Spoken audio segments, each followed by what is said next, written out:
How's it going, everybody, and welcome back to some more Legend of Zelda, Hourglass. In today's video, we're going to be going through the Temple of Courage, which was a lot more exciting than I remember. Granted that I don't really remember too many of these temples very fondly, but this one I must say I really quite enjoyed.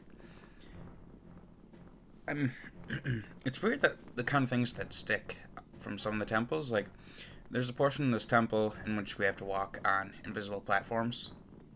And that's, for the most part, one of the biggest things that I do remember about this place. I kind of remember the wooden spike things coming after you. Not these things, but the ones that we just walked past. I kind of remember those.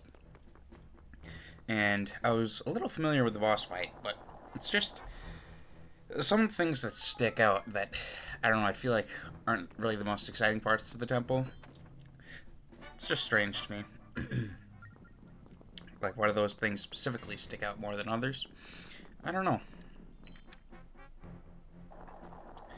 But throughout this temple, we're going to be encountering, excuse me, a few new little death traps, such as these little spikes and the blade traps, like the one we just saw below. I believe this is either going to be a gem or rupees. No, a treasure, Rudo Crown. Okay. And that reminds me, there's a place now where we can sell our treasures. So if you're ever short on rupees, or you're just like, wow, I just am so poor, well, you can sell some of your ship parts or the treasures that you've come across throughout the game. And you can make a little bit of cash off them. You never actually really have to mark the treasures like I always do. I just pay for it because I have no idea really what I'm looking for half the time, so I always prefer to know where things are rather than just be going blindly. Excuse me.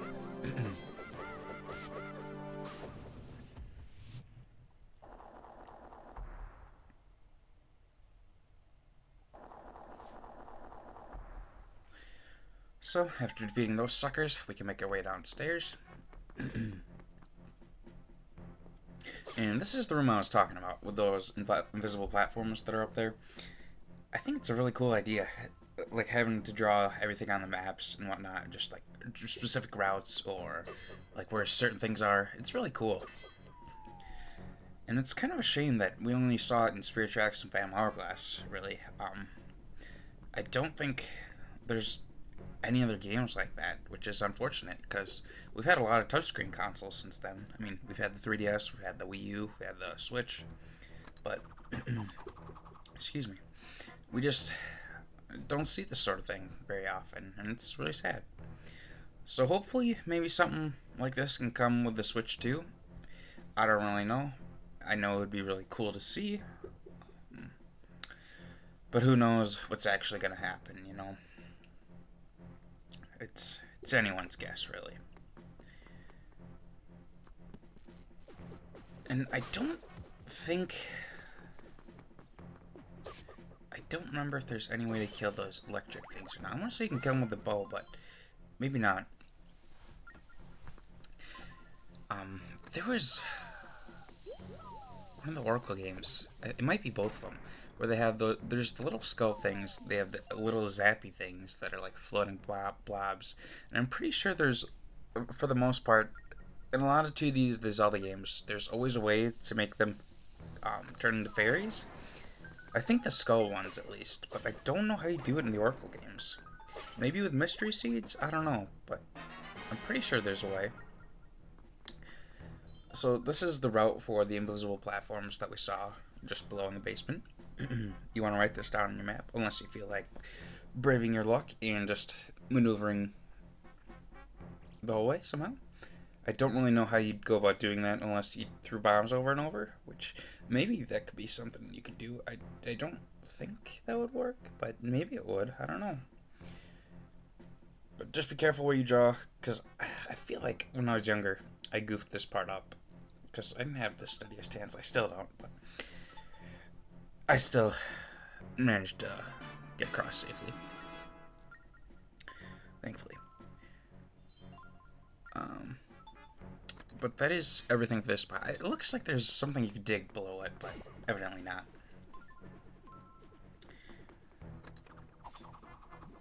playing through this again, I'm really noticing a lot of the temples, like, because I'm kind of playing Oracle Seasons on the side, because I do want to get the Oracle of Ages game, linked game on the channel at some point. But playing through Oracle Seasons, it's just, the difference in some of the difficulties for the temples, like, granted, this is probably more so for kids versus the Oracle games, which I feel like we're supposed to be for kids too, but the difference in, like, how dungeons and temples have changed, like, from then to now, it's just, I feel in this game they're just so much easier than they were back in the day, you know? Like, it's not as easy to get lost. Granted, there's some spots, like, probably somewhere in the Temple of the Ocean King, because that part gave me a lot of trouble as a kid, but I don't know, playing this game versus the Oracle games,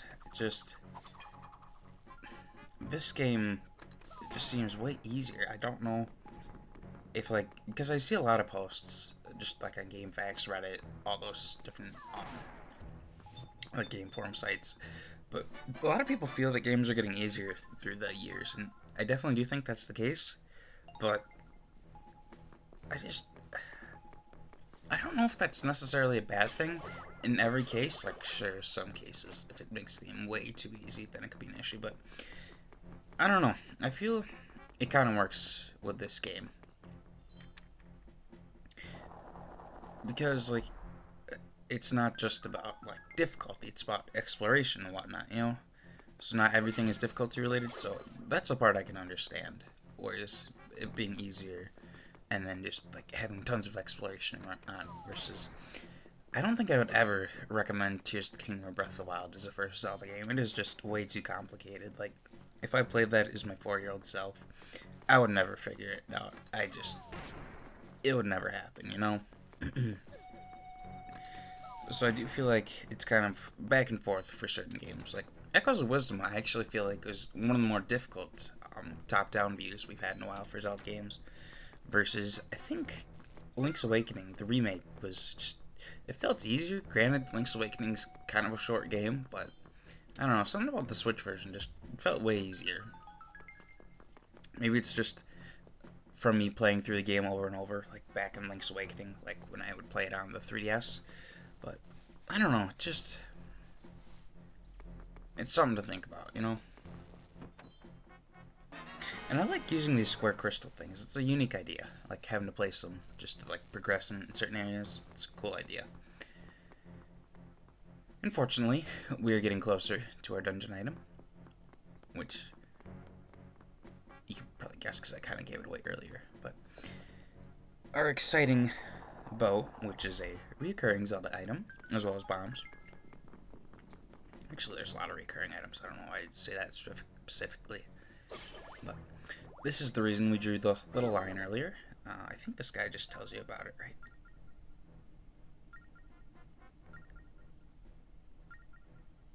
Yeah. So, just follow along what we traced on our map.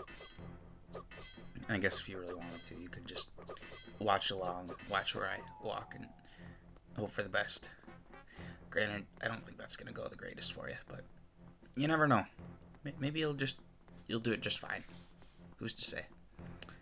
Yeah, there is a treasure. Excuse me, treasure chest there. I probably should have taken some Tums because I'm having to clear my throat a lot. And if you fall, you do get restarted back here, so it's not that big of a deal considering the fact that you don't even lose a full heart. So just try to be careful. And I think that's the first time we see those little beetle enemies since Link to the Past, which is, they're like such a random enemy, but having them return in Phantom Hourglass, it's interesting, you know? It's kind of, I don't know, I feel it's a little obscure for a Zelda game, but I don't know how the sales were for the games, like Spirit Tracks and Phantom Hourglass, so who knows? Maybe it's not as obscure as I think. Once again, you don't need to mark these on the map if you don't want to, but specifically if you're watching along, then you really don't need to because we're going to get the chest anyways. But if you'd like to, and you were like me, I had no idea where the chest was because I try to use my guide minimally, which I think the only parts I really needed to use it for were the Temple of the Ocean King, because there's a lot of complex stuff there, and certain like treasure chests, or not treasure chests, treasure maps that I try to get, as well as some of the fishing stuff, because some of that stuff's confusing. So for these little, I don't know what you want to call them, pointy things, you can use your sword or your boomerang to turn them around. Not much else to say on them. And then you shoot an arrow into them, and then it flies off. I don't know if there's really any easy way to kill these guys, otherwise just trying to maneuver around them and then slashing. Bombs might work, but I feel like the bombs might hit their like little shield coating first, and then that might screw things up. But I don't know for sure. But I definitely do feel like this is quite a bit easier in terms of Zelda games. Which, like I said, it's not a bad thing. It's just kind of felt like it was a first, you know? But I think a good question would be, do you guys consider this game to be easier than Ocarina of Time? Because, I don't know, I feel like that's a good one to think about, because Ocarina of Time... See, I don't think I can give a fair judgment on that, because I played it so much, so it feels really easy to me, and I've speedran it before, so I don't think I could give a fair answer on that. But for those who've only played it like once or twice, and played this game like once or twice, which game do you feel is easier? Because like I said, I feel like I can't even answer that. Yeah, I can't give an answer, because they just, I don't know. I just don't know.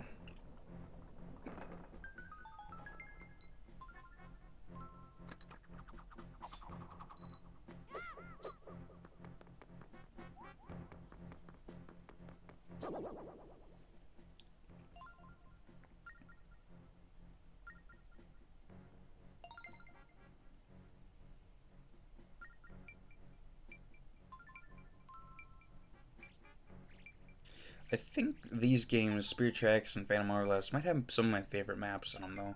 I just like the detail in them a lot. Like, some of the earlier Zelda titles we had, like the 2D games, the maps were just, like, really simple, you know? They couldn't be much better. But I do feel this game, its map is really quite something else. I just like the level of detail in certain things, like how that little boss key block has the little eye on it, and like all the bombable tiles, like they're yellow. Although I don't know why those ones up there are yellow, because I don't think you can bomb them, but maybe you can. I'm not sure, but I like the detail. Like you can see the moving blocks too. It's really cool.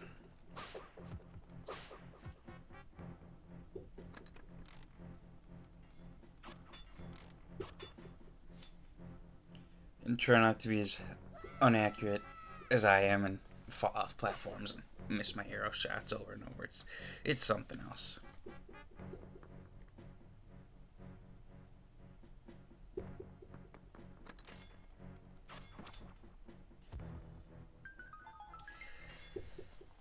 I always feel like having the hook shot in Phantom Hourglass or Spirit Tracks would have been really cool, because I feel like they use like the voids the most, like falling to your death like this or falling to lose half a heart.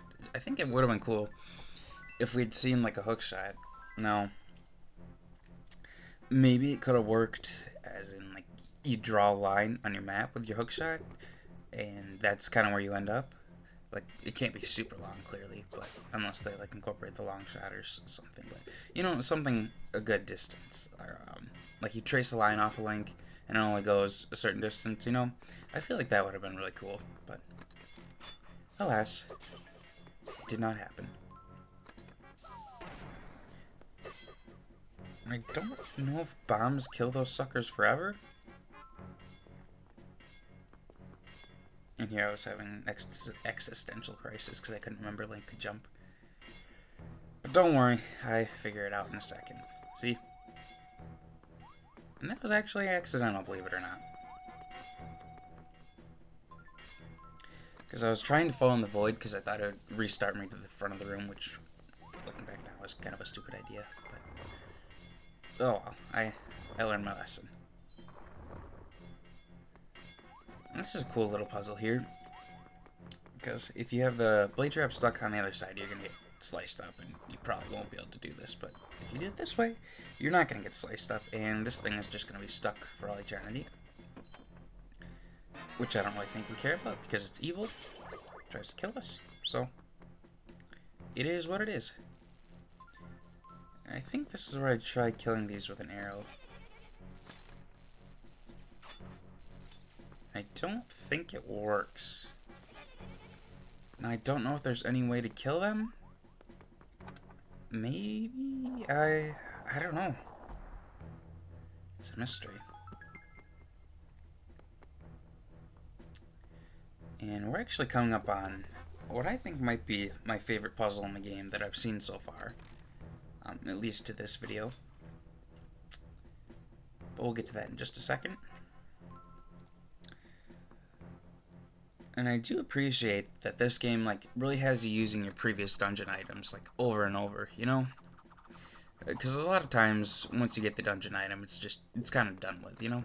But in this game, you get to make use of your boomerang again. You get to make use of your arrows again, your bombs. It doesn't feel like any item is a one and done sort of thing, you know? Now, some Zelda games do a lot better job at this than others. But Phantom Hourglass certainly does a really good job. And I think that might be because there's limited movement options, kind of. But it made for a really fun game, I gotta say. I think, well, I guess the game is a decent length, so can't really argue there. But no, that was a cool little trick shot to do there.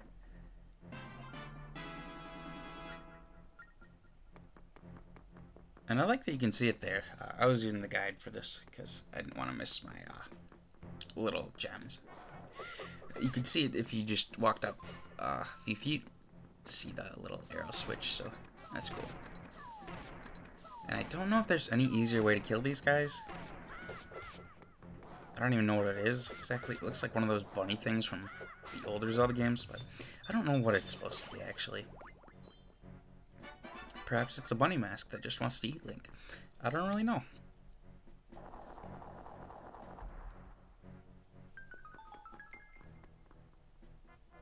So this is the puzzle that I was talking about that I think is one of my favorites.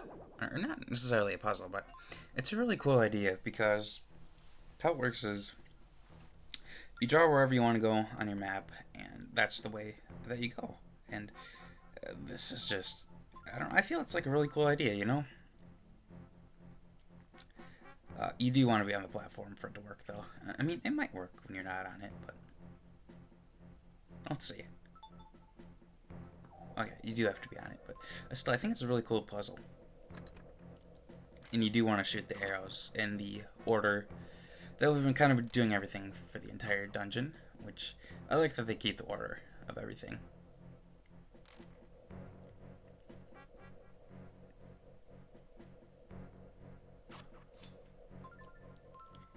And if you do want to make a slight indent or something, you do have to erase everything. So if you're wondering, why am I not going this way? It's because you gotta erase everything else before you can make a new little track.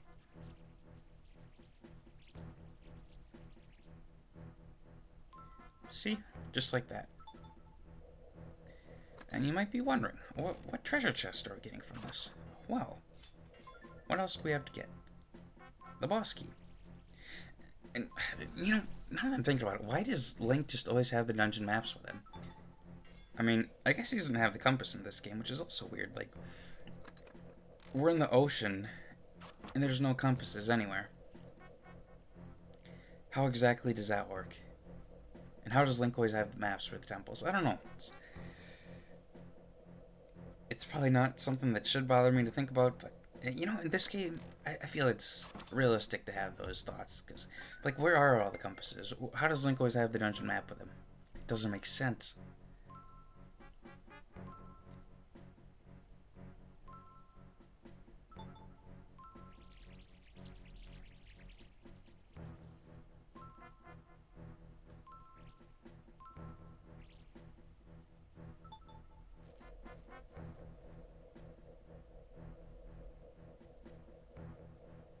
And you just gotta draw a line back here, which it does take its sweet time, but that's okay, because Link's not really in a hurry.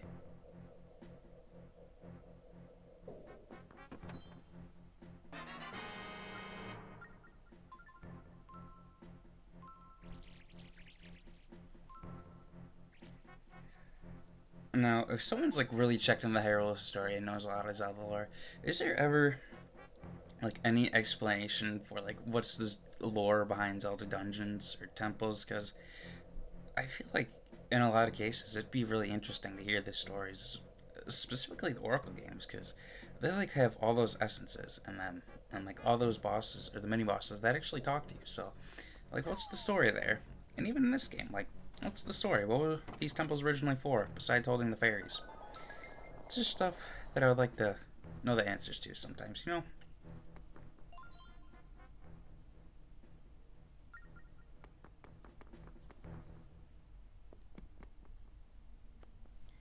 And like always, if we step in blue light here, we can return to the we can return to the entrance. And there's, I believe this is a courage gem, if I'm not mistaken.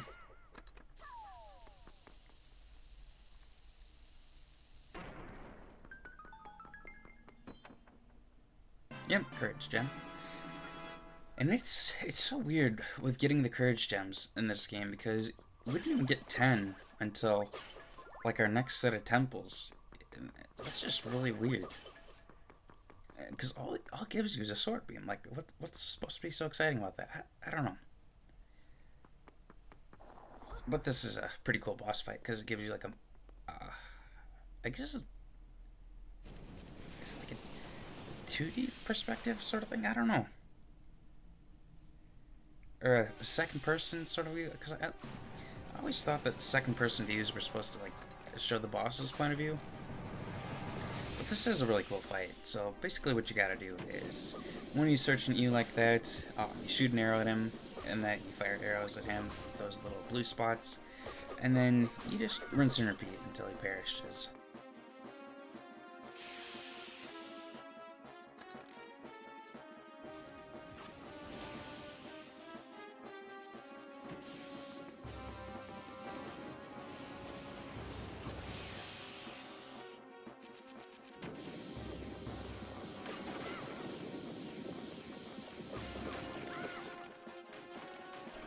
Alright, so once his shell comes off, what you want to do is hit him with your sword, which this did take me a minute or two to learn, but you hit him with your sword and rub the screen if he grabs you, because he's really mean. You hit him with your sword once, that's going to cause him to put his arms up, and then you can run around and slash it. There's a weird little tail thingy, I don't know what it's supposed to be exactly. But, or you can fire arrows at him and get him to put his guard up, but you want to be hitting his weak spot in the back. I don't know if your boomerang works or not for this fight, but you could try it if you want to. I don't think I did. I wasn't exactly feeling super creative in I don't know, attack, creativity, whatever, battle IQ. But I think I'm going to end the commentary here. That is going to do it for this video, so I want to thank you guys all for watching, and hope you have a good rest of your day.